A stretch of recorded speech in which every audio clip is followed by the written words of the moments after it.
No. Oh, shit. Oh, I was lucky not to be decapitated. I gotta watch that back. Hey guys, welcome back to Tampa Bay Diving. My name is Blake and I'm a professional recreational scuba diving instructor and digital content creator based out of Tampa, Florida. A lot of you seem to really like the first video we did in our reaction series, so much so that you scoured the internet for some content to torture me with. And to say thank you, I'm going to sit through these clips and give you my take on what's going on. When these divers were scuba diving in Indonesia, they unexpectedly came upon 5 massive whale sharks caught in a fishing net, and there was no way for them to escape themselves. The divers said they knew the clock was ticking, knowing at any moment they could be suffocated by the fishing net. They took out their knives and quickly went to work to try to cut them free without getting entangled as well. And a while later, they got all 5. Let's pause this real quick.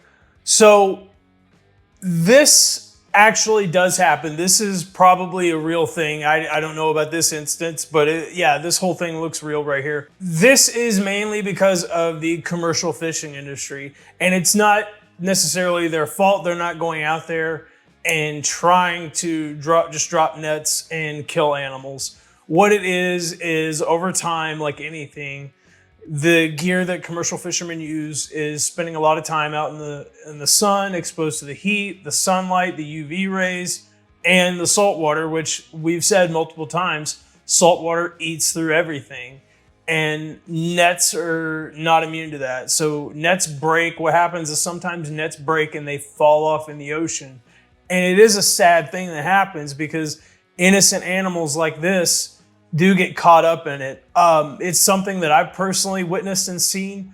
I didn't see the net actually break and fall off, but I've been on a dive just out here in the Gulf, and I've actually had to save a turtle who was caught in a loggerhead turtle that was caught in a net, and I think we found it relatively not that long after it happened.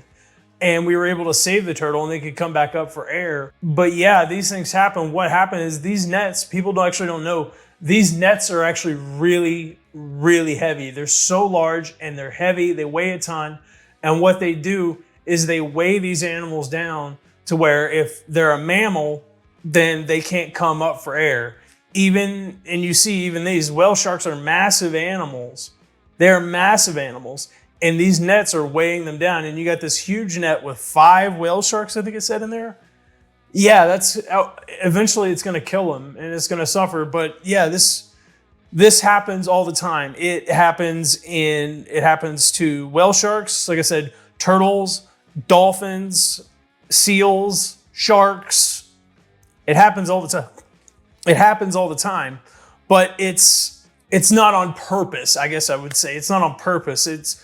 It's an accident. So if this were to, if we were to compare this to probably anything in the legal system here in the United States, like if it was a crime, any lawyers out there help me. I don't know. I'm assuming this would be like a manslaughter charge if it's an accident. It's not on purpose. It's not done with intent. It's hard to say. So what is the alternative? Everybody just stops eating fish or seafood? I mean, good luck with that. It's not going to happen. You're not going to get any laws passed. You're not going to outlaw seafood.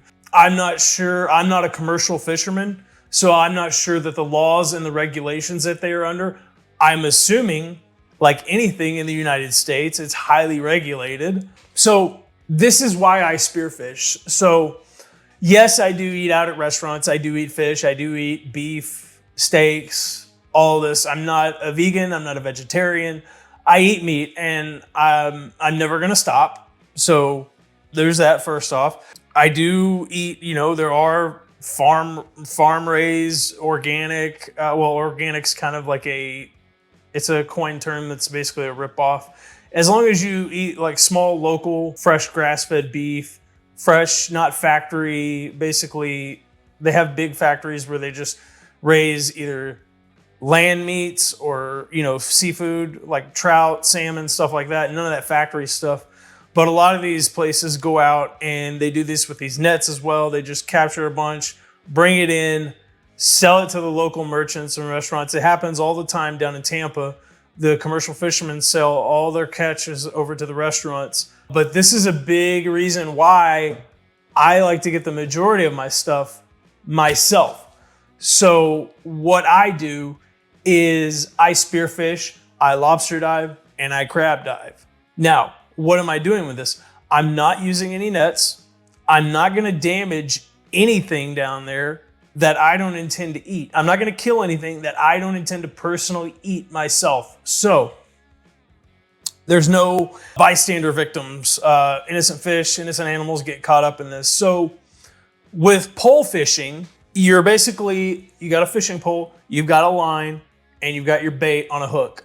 You're basically dropping that bait, and you're hoping and praying that a fish that is legal for that season, it's in season, it is the right size and the right weight, is going to bite your line.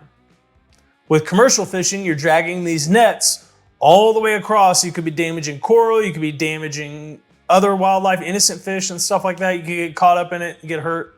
With spearfishing, all I am doing is I am going down on a reef and I am looking at the fish that are in the area. So I can see what fish are down there.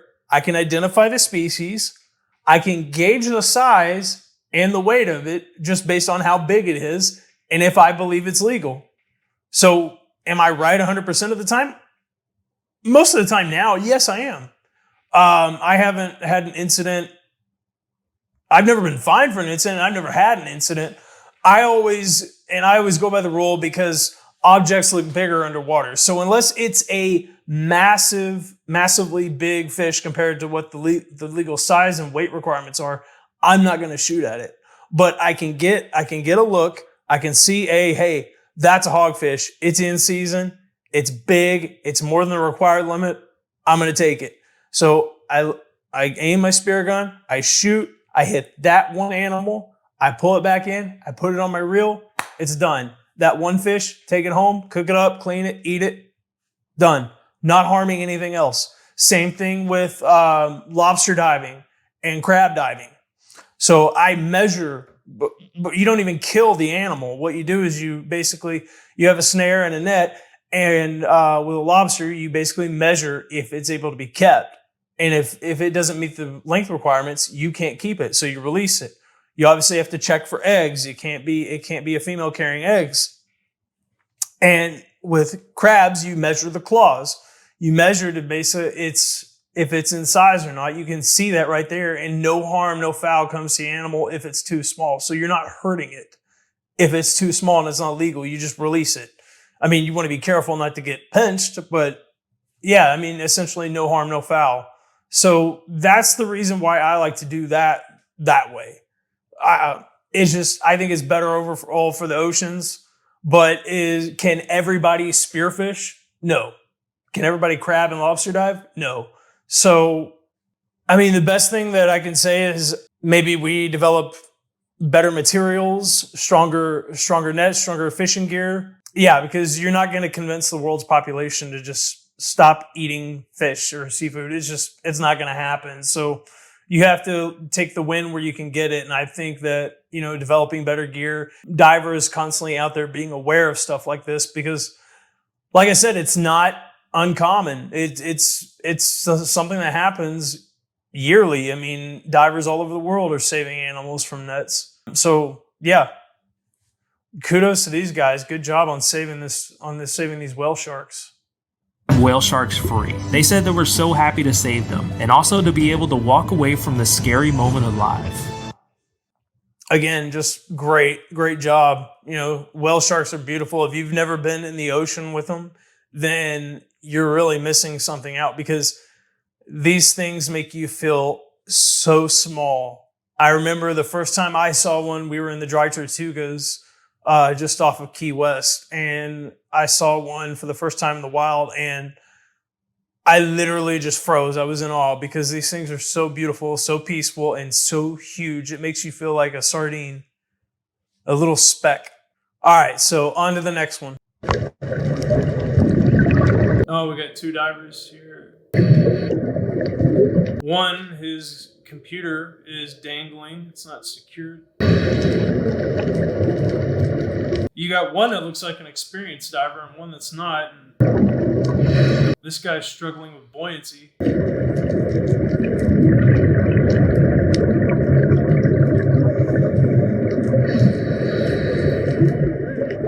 So you got this experienced diver trying to help out this guy. Okay, hold on. Let's stop this. Let's right here. So if you look at this guy, pause. Okay. Okay, so I see a couple different things. This guy right here looks to be like a more seasoned, experienced diver. He's got decent trim, good buoyancy. He's got a lot of gear on. He's wearing from head to toe. So I think he's got gloves. He's got a hood, he or she. And then you've got this one guy. So they may not be dive buddies. This guy may be doing a longer dive, or he may just get colder. This person looks like a tourist, vacation diver, someone who only dives when they go on vacation. He's not really wearing any exposure protection, shorts, board shorts, a shirt, which there's nothing wrong with that. So I do it occasionally. Right now, it's August in 2024. The Gulf of Mexico is basically at this point bathwater. So am I going to be wearing a full wetsuit and hood and everything out there? No, not unless I'm going to be staying down at depth for a long time. Not unless I'm doing a technical dive, which in the Gulf, you don't do a lot of. So I'm probably not going to be wearing that. I'm probably going to be dressed like the vacation diver. He may not be, but just based on the fact of his gear's hanging off, he's struggling with buoyancy. Yeah, he's probably that. But again, as long as if he's diving, just be safe. It looks like he's struggling a lot with his buoyancy. This is probably what I'm going to say without having too much knowledge on this.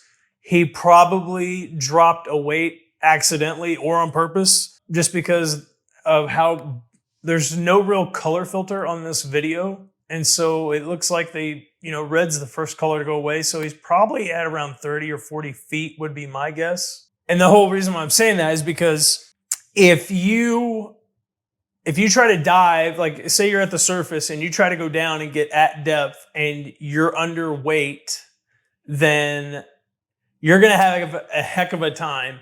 It's going to be hard. You're going to burn a ton of energy. You're going to waste a ton of energy. You're going to waste a ton of gas. And you're just going to basically end up ruining your dive. You're going to cut it short. You're going to basically get down there and not really see anything, do anything. You can't control. You can't stay down. You can't stay level. You're all the time going to be fighting from coming back up. So I don't think he got in the water like that. I think something may have happened. And there are certain BCDs that have integrated weight systems, or at least like slide-in removable pockets where you can put your weights in. And they're not the best. It's really easy for the weight pocket to fall out and loose. That's why if you see I have my Halcyon system where the weight pocket, the pouch that actually holds the weight slides in, and then I clip it in with a separate clip. It's not one single piece of unit, but there are some out there. I just be wary of them, where it's really easy to lose one of your weights, which will immediately cause that to happen, to where you'll start going up. I've seen it happen. A big problem. I've seen it at Devil's Den. I've seen it at Lake Denton. I've seen it at a ton of training sites that we go to. Sometimes these students are given this cheap rental gear, and that's another proponent of why I tell people, hey, buy good quality gear. The cheaper gear, it's easy. Those things just come right out and you lost a weight, and your instructor DM has to go find it. But yeah, so I don't think he did this on purpose, because that would be way too much work. So let's see if he's able to get it under control.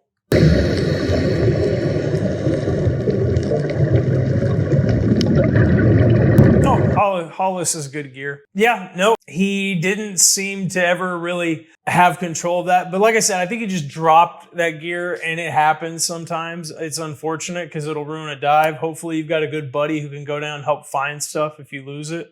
But that's a pain, and that's a lot of work, and it's exhausting to try to get down at depth if you're not properly weighted, which is something that we go over multiple times. Like if you come to me and take a course, you're going to know how to be properly weighted. And I'm going to show you some good quality dive gear to buy so that you don't run into these types of issues where those weights could potentially be falling out. There is a funny saying in the dive industry. It's just buy nice or buy twice.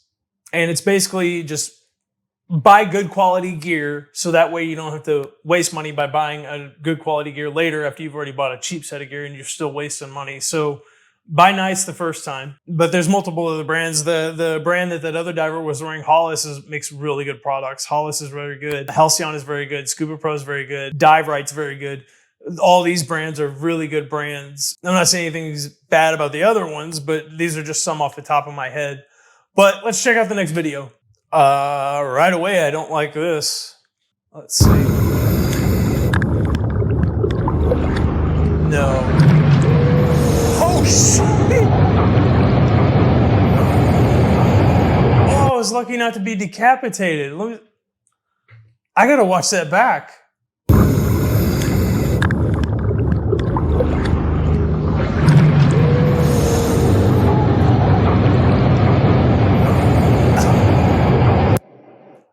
Okay. Oh God, where to begin here? I'm skeptical that this is real. I can't imagine a world where this would be real. A, somebody would allow this to happen, or B, somebody would be stupid enough to go down there like that. So people do maintenance and diving and ship's husbandry and everything. I can't really tell about this diver. So if you're looking right here, it looks almost as if like it's a free diver. And this doesn't look like a small ship, okay? So if you can see, these props right here are way bigger. They're probably 4 or 5 times bigger than that diver. So it would take 4 or 5 divers of that size to span the width and the size of that. But also, so this is a big ship. And big ships like this go down quite deep. I'm not sure of the hull depth and everything at the bottom, but big ships like this go down pretty deep. It's not just right under the surface of the ocean. It's not right below the surface. So, and this person I can't see any BCD cylinder, anything, no rebreather, nothing down there. It looks like just a free diver, a person in a wetsuit, hood, and fins. And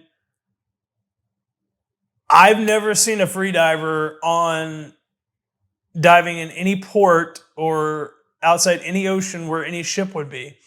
And so I don't believe this is real just based on that. But another thing I can tell you is, so there is underwater construction, underwater ship's husbandry. And these are basically divers who are either sat divers or who are trained in underwater welding and different techniques and different trades, who work on ships underwater and who work on props and who work on different things. There's also military divers who get down there near these things, and they train on these ships on how to basically disable them, to damage them, different things like that. There's all kinds of divers that go down on this, but they are professional divers. They're not recreational divers at all. And not on purpose, intentionally anyway. But if a diver is in the water and is going to be near the props of a ship, any kind of really part of the ship, there are numerous safety protocols to go to where something like this doesn't happen, where a person is down there and the props are getting turned on. There's the captains at the bridge. There's all kinds. Everybody's aware. Nobody's turning anything on until the divers are out of the water. Everything's clear. So, I mean, just from the military to civilian construction, there's all kinds of safety protocols to prevent this and something like this from ever happening. So that's what makes me skeptical about this one. I don't think it's a real video. It's scary to think if I am wrong and it is a real video, holy, like somebody's getting fired. And lucky that diver wasn't killed or hurt. But yeah, and that's a lot of force, by the way. If those props come on, let's say you don't get cut in half, that's a lot of force. I don't know the exact rate of it, but so if you've ever been caught in a strong current or over in Asia, a downdraft, it's like getting hit by a freight train, and it doesn't feel well. Like if you get caught in a really, really strong current, it could knock the wind out of you. So that diver was lucky not to, if this is real, that diver was lucky not to be cut in half. But yeah, I don't even want to think about this being real. I'm praying that it's fake, but I have, let's take one last look at it.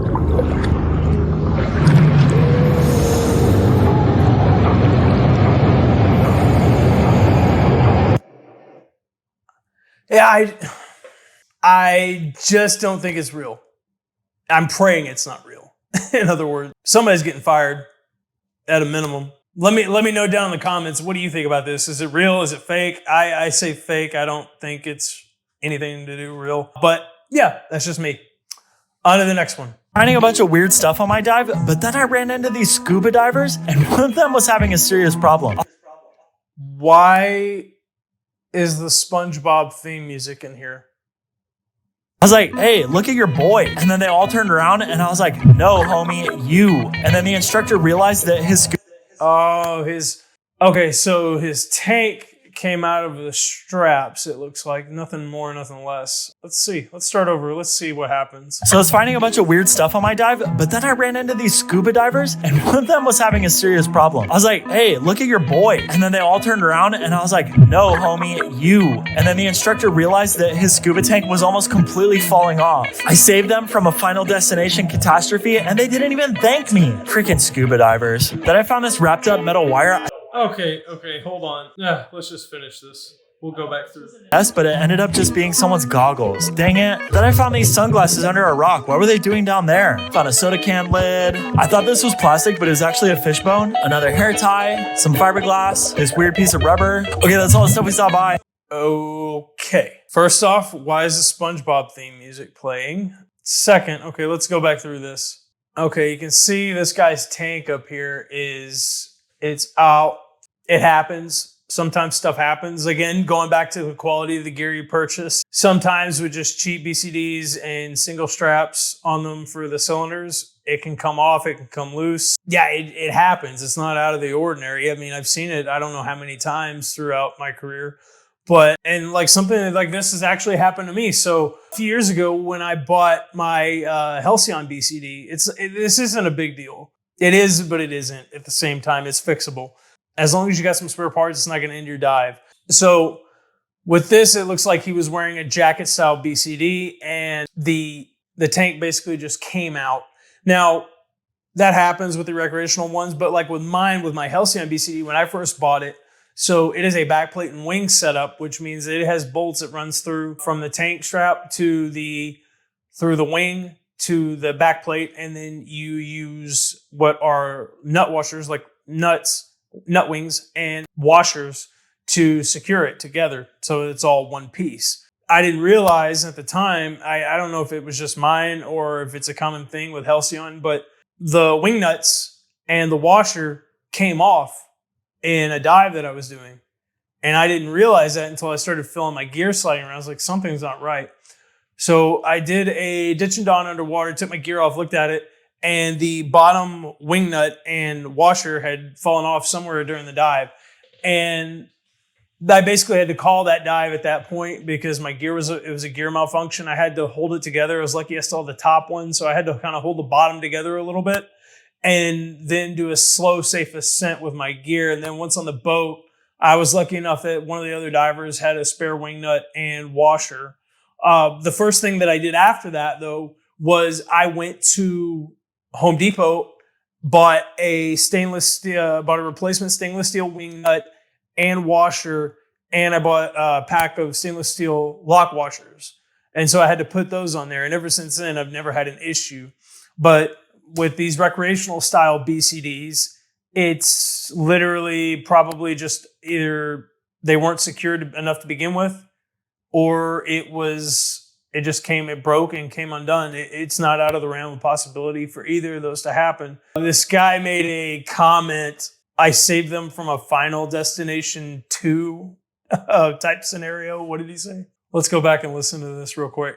turned around and I was like, no, homie, you. And then the instructor realized that his scuba tank was almost completely falling off. I saved them from a final destination catastrophe and they didn't even thank me. Freaking scuba divers. I saved them from a final destination to type catastrophe and they didn't even thank me. Okay. So help me out if I'm wrong, guys. My memory, it's been a while since I've seen those movies. They were great movies back when I was a teenager. They're great. But I think if my memory serves me correctly, Final Destination 2 was the one in the opening scene where they're driving on it's raining or it had just rained. It's a wet road, wet highway. And there's a semi truck. There's multiple different cars with teenagers, with a mom and a kid. One guy smoking something that wasn't completely legal back then, and another guy, a bunch of different people. And then there's a semi ahead of them with a bunch of cut down logs that were probably taking me to a lumber yard, and that they were chained together. The chain broke, it came off, and the logs scattered on the highway, and one went through one of the driver's windshields, impaled him through the head, decapitated him, caused all kinds of damage, multiple accidents, vehicles flipping, death everywhere, fire explosions. That was nowhere near this. So this guy is making a video and he's being dramatic about it, and he's just overcompensating the content. There's nothing like, this is a minor thing. If I had to choose something, like if you had the power to control things and you said one thing is going to go wrong during your dive, and it can be anything you want to be. Okay, a cylinder coming undone or tank coming undone from the BCD. Yeah, I'll gladly take that, because a lot of people don't know that you can dive without a BCD. It's called monkey bottle diving. And it's basically just being neutrally buoyant and having nothing but a first stage, second stage, and, a cylinder with maybe a light attached to it. You can monkey bottle dive. And I've done it, and I have friends who do it. And I have one guy who's really good at it. And it's actually one of the best ways he teaches some buoyancy. So yeah, you can dive without a BCD if you really want to. Google, I don't know if there's any content on YouTube with it. Try to look up monkey bottle diving, on monkey bottle scuba diving, something like that. But yeah, it's literally, you got a wetsuit, a weight belt, fins, mask, snorkel, and first stage, second stage, and your tank with your cylinder with a light maybe attached to it. And it's really cool. I like doing it. I wouldn't recommend that you try it unless you're trained by a professional or you actually are a professional. So don't go out and do this at home if you don't know what you're doing. But yeah, it's a good way to really learn and perfect buoyancy. So, and what else did we get? This guy wasn't done yet. Then I found this wrapped up metal wire. I think someone was using it as a fishing weight. I thought this was a Nintendo DS, but it ended up just being someone's goggles. Dang it. You did not think that was a DS. Okay, so in the last video that we did, the last one, I said the guy was planning stuff. This mask looks really good condition, really new. No, not really a lot of dings on it, no scratches. It doesn't have any silt in the lens from being down there too long. Probably hit it.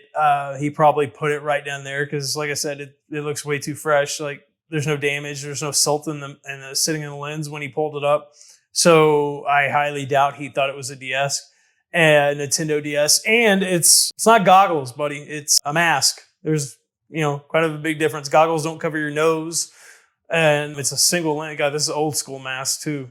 I don't know where he got it. Yeah, they normally don't. There's no piece right there for your nose, so it's just going to sit right there. And it's like one of the old school masks that they used to use in the 60s and the 70s. So yeah, no, he did not think that was a DS. Then I found these sunglasses under a rock. What were they doing down there? That's legit. I can't count how many pairs of sunglasses or cell phones or anything like that I found in the water. That happens all the time, especially by docks. You want to find some stuff, check with the authorities at the dock, the dock manager and everything, and have the appropriate, flag and everything so people know there's a diver in the water. But yeah, if you want to find some stuff, go do a dock cleanup. You'll find phones, wallets, keys, Sunglasses, a lot of stuff. That was actually one of my best finds. So we were, one of my, well, I'm going to save that story for another time. I'll save that story for another time. I don't want to get canceled here on YouTube. But yeah, you can find all kinds of stuff. Don't go to a dock and just start diving randomly. It's going to be very dangerous and you're going to probably get killed by a boat. But go and talk to a dock manager, whoever's running the docks and everything, or if it's a public dock, the Fish and Wildlife, or whoever, the state or local agency that runs that place. Offer to do a dock cleanup, schedule it out there so that they have authorities who can be out there with you. You have shore support, you have people up there watching, waving off boats, and you have your dive flags and everything in the water so people know that you're in there. And wear protective gear because you're going to find a ton of broken beer bottle glass and everything and sharp cans, but you'll find bottles, cans, sunglasses, phones, wallets, keys, so much stuff at a dock. Like that's where, like if you really want to find some stuff, that's where it's going to be. So let's get through the rest of this. A soda can lid. I thought this was plastic, but it was actually a fish bone. Another hair tie, some fiberglass, this weird piece of rubber. Okay, that's all the stuff we saw. Bye. Okay, that's all the stuff we saw. Bye. Yeah, there's nothing more but just fun, fast, entertaining clickbait. That's all it is. And sadly, I believe the same viewer sent me the next video, and it's another one of this guy's. So I haven't seen these yet. I'm watching these for the first time with you, but let's check it out. When I first got into the water the other day, I thought I saw my friend Octavio. I went down to check, and I put my entire hand into this hole. At first, he wasn't coming, but then once I started to use my thumb, I did just a little tiku, tiku, tiku, and then he came right out. Whoa. Okay. Guys, how would you feel if I came to your house, opened the door, and just friggin' ripped you out of it? You don't know me, I don't know you, I just ripped you out of your house. Well, depending on what state you're in, I'd probably get shot for that. California, New York, not so much, but Texas, yeah. I'm not doing that. Guys, I get it, you want content, I get it, but it's not worth harassing the marine life. This octopus wants nothing to do with you. It's not your friend. It's not your buddy. It's not your, pet. It doesn't want anything to do with you. These octopuses, they have a distinct camouflage. They have the ability to camouflage themselves because they don't want you to see them. They think you're a predator and a nuisance. They don't want you to see them. They don't want you to touch them. And that's why they do this kind of stuff. And that's why they hide in those crevices. They don't want you touching it. So to just go up in there and rip the octopus out of its home, and you're not even going to eat the animal. You're filming it and that's a juvenile, or an infant. So you're just filming it just to be a jackass. But don't go up, guys. Don't go up and rip these animals out of their home. Now, if you're crab diving or lobster diving, and you're going in there, okay, I get it. You're going under crevices, under rocks and stuff to get the animals so that you can take it home, cook it, and eat it. This guy is just doing this to film and get content. Now, if you want to film and get content of an octopus, I'm all for it. Just don't go up and rip the animal out of its home like a jackass, which is what you are. And another thing, so I don't wish any harm upon this guy, but here's something that could have happened that he didn't think of. Let's go back to this video okay. So you're sticking your hands under these rocks and in these small crevices right here. Well, things happen, shifts happen in rocks and currents and stuff like that, or you may get your hand stuck in there. And these people, I didn't see any diving gear on them as well. All I saw was mask fins and snorkels. So it's not like he has any air to breathe on. Let's say if he were to stick his hand in there, something were to happen, the rocks were to shift, the current were to shift, it were to knock over and fall over, or he was to get his hand stuck in there, then he's trapped. And I guarantee you can't lift those rocks off of you like that unless they're smaller, but the size that they look like here. You're pretty much going to be SOL unless that girl that you're with can, shift some of that stuff around and you're able to get free. But yeah, you run the risk of doing something like that and getting your hand caught, and then you got no air on top of that.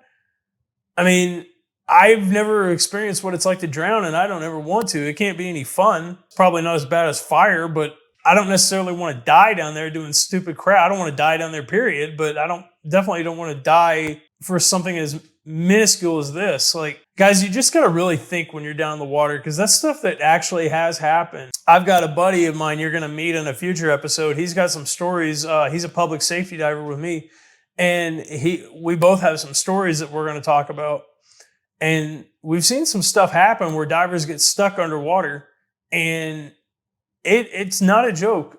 It can be deadly, and especially for just someone who's free diving. Yeah, you're done. You got no chance unless, like I said, unless that girl can, that 100, 110-pound girl soaking wet can move all that stuff off of you, which I doubt it, because it's hard enough for a lot of strong men. So be careful, and be careful with the decisions you're making when you're underwater, because it could kill you. And then he came right out. He was so excited to see my friend Brittany. We haven't seen him in so long, so it was really good to catch up on some much needed snuggle time. I gave him little pets on his little head, and I could tell he loved it because he said, "Ooh, thanks for petting me." Then he told me that he saw a place where we could go get some good food, and I was like, "What are you talking about?" And then we dove down and we found some underwater dookie. I put him down by it and he went, and I was like, are you okay? Finally, it was time to say goodbye to my friend Octavio. So I went to put him back in his hole. Okay, bye Octavio, good to see you. And for anyone wondering, this is what sea cucumber dookie looks like, and it definitely doesn't look like the other dookie that we found. Okay, bye. Okay. Oh, God. I don't know who this YouTuber is. I definitely don't want to see any more of this content. This is just, I don't know. If you find this stuff entertaining, maybe, yeah, but this isn't something that I would ever watch. I would skip through it and scroll through it, because this guy isn't serious. He's just making quick little content to try to, get a watches. And more power to him. If it works, just please don't pull any more animals out of their home unless you're going to, eat them. But that octopus didn't go back in that hole. It swam away because it didn't want him to know where it was going. And yeah, this guy, on a scale of 1 to 10 for douchecockery, he gets a 12. Like, this type of stuff is just not good. So, but yeah. If you enjoyed this content or got some educational value, please consider supporting the channel. Just dive down, hit that subscribe button, hit that like button, and ring that dive bell. And also, let me know down in the comments your thoughts and takeaways on the monstrosity that we just watched. Was I too harsh? Was I not tough enough? I'm kidding. I really don't care. I said what I said. I'll be back next week with another video, but until then, plan your dive and dive your plan.